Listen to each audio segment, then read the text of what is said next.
নমস্কার, দেখছেন কলকাতা টিভি। আপনাদের সঙ্গে রয়েছি আমি ঋষিকেশ। শুরু করছি সংবাদ। সারাদিন সকাল থেকে আমরা যে খবরের দিকে নজর রেখেছি, প্রবল দুর্যোগে বিপর্যস্ত উত্তরবঙ্গ। দার্জিলিংয়ে পরিস্থিতি ভয়াবহ। ধসের জেরে হুড়মুড়িয়ে ভাঙছে সেতু, পাহাড়ে বাড়ছে মৃতের সংখ্যা। শেষ পাওয়া খবরে মৃতের সংখ্যা 19। একাধিক রাস্তায় ধস নেমে যোগাযোগ বিচ্ছিন্ন। সিকিম এবং কালিম্পংয়ের যোগাযোগ সম্পূর্ণরূপে বিচ্ছিন্ন হয়ে গিয়েছে। আটকে বহু পর্যটক। তবে উদ্ধার কাজ চলছে। টানা বৃষ্টিতে উত্তরবঙ্গের সমস্ত নদীর জলস্তর বাড়ছে। উত্তরাখণ্ড, হিমাচলের পর উত্তরবঙ্গ। কেন দিন দিন বাড়ছে দুর্যোগ? পর্যটকদের সাহায্যে খুলল দার্জিলিং পুলিশের কন্ট্রোল রুম। আটকে পড়া পর্যটকদের সাহায্যের আশ্বাস কন্ট্রোল রুমের পক্ষ থেকে, এবং কন্ট্রোল রুমে ফোন করলে কিন্তু সাহায্য মিলবে বলে পুলিশের পক্ষ থেকে আশ্বাস দেওয়া হয়েছে। কন্ট্রোল রুমের নাম্বার 919147889078। পর্যটন কেন্দ্র যেমন টাইগার হিল, রক গার্ডেন আপাতত বন্ধ রাখা হয়েছে। টয় ট্রেন পরিষেবাও স্থগিত। আবহাওয়া দপ্তর জানিয়েছে বৃষ্টি চলবে 7ই অক্টোবর পর্যন্ত। সব মিলিয়ে কি পরিস্থিতি জানবো আমাদের প্রতিনিধি কৌস্তব ভৌমিক। কৌস্তব, কি পরিস্থিতি এখন, কি আপডেট পাচ্ছ? দেখো ঋষিকেশ, প্রশাসনের তরফ থেকে সমস্ত যে বিষয়গুলি রয়েছে, বিভিন্ন এলাকায় যে ক্ষয়ক্ষতি হয়েছে বা মানুষ যে সমস্ত জায়গায় আটকে রয়েছে, সমস্ত বিষয়টা কিন্তু প্রশাসনের তরফ থেকে খতিয়ে দেখা হচ্ছে এবং বিভিন্ন এলাকায় সকাল থেকে শুরু করে এখনো পর্যন্ত উদ্ধারকারী দল কিন্তু গিয়ে পৌঁছেছে। তবে বিষয়টা হচ্ছে যে এখনো পর্যন্ত কিন্তু যে বৃষ্টির পরিমাণ কিছুটা কমলেও আগামীতে কিন্তু আরো 1-2 দিন বৃষ্টি হতে পারে। কাজেই যেই সমস্ত এলাকাগুলো প্লাবিত হয়েছে সেগুলোর পুনরায় প্লাবনের আর একটা সম্ভাবনা থেকেই যাচ্ছে। পাশাপাশি তোমাকে বলে রাখবো, পাহাড়েও কিন্তু একই রকম ভাবে ক্ষয়ক্ষতি হয়েছে। ইতিমধ্যে দার্জিলিং জেলা পুলিশের তরফ থেকে একটি হটলাইন চালু করা হয়েছে এবং সেখান থেকেই যাদের খোঁজখবর নেওয়া তারা নিতে পারছেন। তুমি জানো যে পাহাড়ে বিভিন্ন এলাকায় ধসের কারণে কিন্তু একাধিক মানুষের মৃত্যু খবর সামনে উঠে আসছে। পাশাপাশি যে ভুটানের সঙ্গে যে সমস্ত নদীর সংযোগ রয়েছে, যেরকম জলঢাকা থেকে শুরু করে অন্যান্য যে শাখা নদীগুলো রয়েছে, সেগুলোর জলস্তর কিন্তু অনেকটাই বেড়ে গিয়েছে।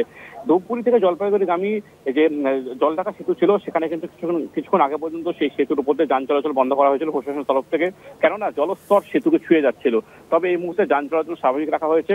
আর পানাহাট থেকে মালবাজার পর্যন্ত যে 17 নম্বর জাতীয় সড়ক রয়েছে, সেখানে কিন্তু কালীখোলার কাছে যে সেতুর যে অ্যাপ্রোচ রোড, তার নিচের সমস্ত অংশ ধসে গেছে। বলা যেতে পারে যে বিভিন্ন এলাকায় সেতু থেকে শুরু করে রাস্তাঘাট ক্ষয়ক্ষতি হয়েছে।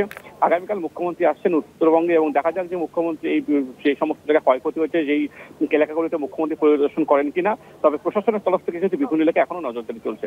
ঠিক আছে কৌস্তব, আরেকটা বিষয় জানতে চাইবো, বহু পর্যটক আটকে পড়েছেন বলে আমরা জানতে পাচ্ছি। তাদেরকে কি উদ্ধার কাজ শুরু হয়েছে বা তাদেরকে কোথায় নিয়ে যাওয়া হচ্ছে, কি জানতে পারছো?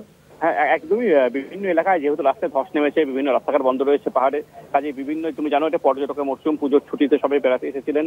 এরকম কিন্তু বেশ কিছু জায়গায় পর্যটকরা আটকে গিয়েছেন। দার্জিলিং জেলা পুলিশ থেকে শুরু করে যারা উদ্ধারকারী দল রয়েছে, তারা কিন্তু পর্যটকদের সুস্থ স্বাভাবিকভাবে ফিরিয়ে আনার একটা চেষ্টা করছে।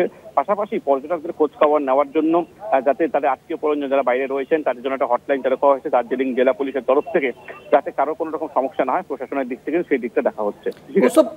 পুরো উত্তরবঙ্গই কি এখন বিপর্যস্ত পরিস্থিতি? আমি বলছি দার্জিলিং, শিলিগুড়ি কিংবা ডুয়ার্স, এই সমস্ত দিকগুলো একদম একদম একদম জলপাইগুড়ি জেলা থেকে শুরু করে আলিপুরদুয়ার, কোচবিহার বিভিন্ন এলাকায় কিন্তু দেখা যাচ্ছে যে এই যে প্রবল বৃষ্টি এবং তার সাথে বিভিন্ন নদীতে জলোচ্ছ্বাস।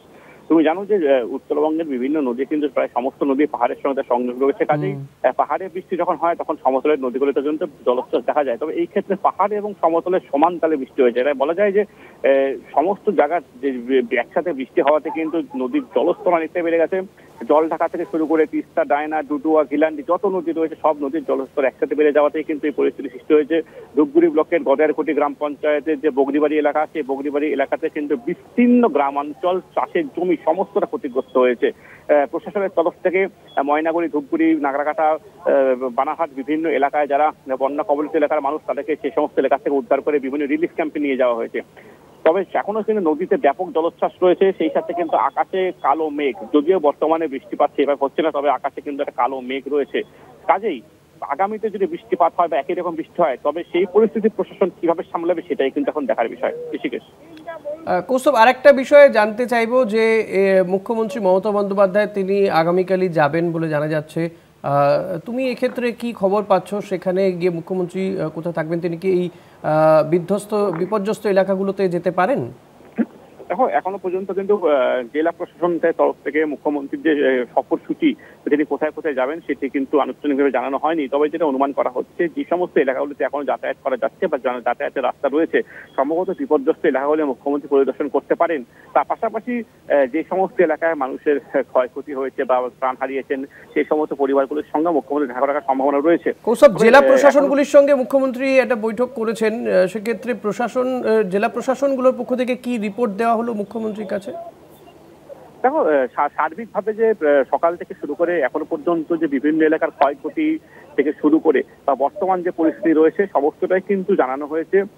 আরো একটা বিষয় যে ভুটানের সঙ্গেও কিন্তু এই রাজ্যের যে প্রশাসনের যোগাযোগ রাখা হচ্ছে, কেননা ভুটানের থেকে জল ছাড়লে পরিস্থিতি আরো বেগতি হতে পারে। বলা যেতে পারে একটা সমন্বয় রাখা হচ্ছে এবং সেই সমন্বয় রাজ্য সরকার করছে, পাশাপাশি জেলা প্রশাসনও করছে, আর সমস্ত রিপোর্ট কিন্তু মুখ্যমন্ত্রীকে জানানো হচ্ছে। আপাতত অনেক ধন্যবাদ কৌস্তব, পরিস্থিতির দিকে নজর রাখো। আমরা কথা বলছিলাম আমাদের প্রতিনিধি কৌস্তব ভৌমিকের সঙ্গে। গৌতম দেব শিলিগুড়ির মেয়র, তিনি ঠিক কি বলেছেন এই সামগ্রিক পরিস্থিতি নিয়ে শোনাবো আপনাদের। সেখানে বাঁধের উপর দিয়ে জল বইছিল, যে লক গেটগুলো খুলে দেওয়ার পরে জল এখন নেমে গেছে, কয়েকটা বাড়িতে জলমগ্নতা আছে, সেখানেও আমরা ক্যাম্প করেছি, খিচুড়ি ইত্যাদি দেওয়া হচ্ছে, কিছু মানুষকে রেস্কিউ করা হচ্ছে। এটা হচ্ছে পোড়াঝাড়, বাঁধ ভেঙে গেছে। ইরিগেশনের লোকজন আমার সাথে আছে, তারা পশ্চিম ধনতলায় 1 কিলোমিটার একটা বাঁধের তারা প্রিপারেশন নিচ্ছিলই, সেটা কমপ্লিট করতে হবে, জায়গায় জায়গায় বাঁধ রিপেয়ার করতে হবে। আর পোড়াঝাড়ে বেশ কিছুটা জায়গা বাঁধ ক্ষতিগ্রস্ত হচ্ছে, ভেঙে গেছে, সেই বাঁধটা জরুরি ভিত্তিতে রিপেয়ারের জন্য তারা লোক পাঠিয়েছেন এবং সেই বাঁধ রিপেয়ারিংয়ের কাজও শুরু হয়ে গেছে। গৌতম দেবের বক্তব্য আপনাদেরকে শোনালাম। সামগ্রিকভাবেই কিন্তু গোটা উত্তরবঙ্গই একেবারে বিপর্যস্ত পরিস্থিতি। তবে এই মুহূর্তে বৃষ্টি কিছুটা কমেছে, কিন্তু আবহাওয়ার যে পূর্বাভাস তাতে 7ই অক্টোবর পর্যন্ত বৃষ্টিপাত চলবে, ফলত এই বিপর্যয় আরও বাড়তে পারে।